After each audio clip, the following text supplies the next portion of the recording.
الحمدللہ والصلاۃ والسلام علیک یا رسول اللہ۔ آج بات کریں گے اسم مقصور کے بارے میں۔ اسم مقصور سب سے پہلے اس کی تعریف جان لیں۔ وہ اسم ہے جس کے اخیر میں الف مقصورہ ہو۔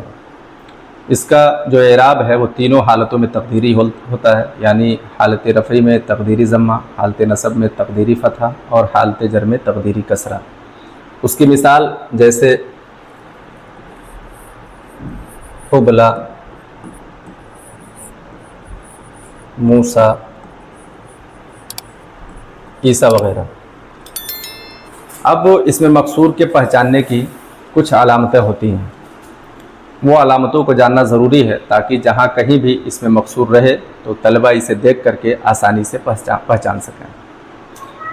اس کی پہلی علامت ہے اسم ہو۔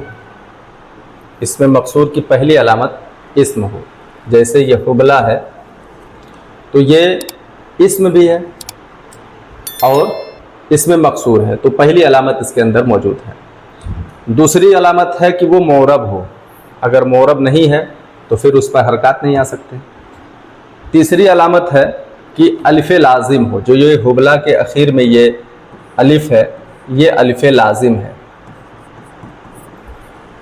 چوتھی شرط یہ ہے، علامت یہ ہے کہ الف سے پہلے فتحہ ہو۔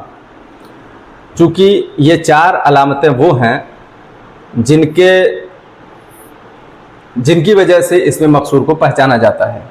اگر وہ کوئی لفظ ایسا ہو جو اسم بھی ہو، معرب بھی ہو، اس اسم کے اخیر میں الف لازم ہو اور اس الف سے پہلے فتحہ ہو تو یہ واضح ہو جاتا ہے کہ وہ اس میں مقصور ہے۔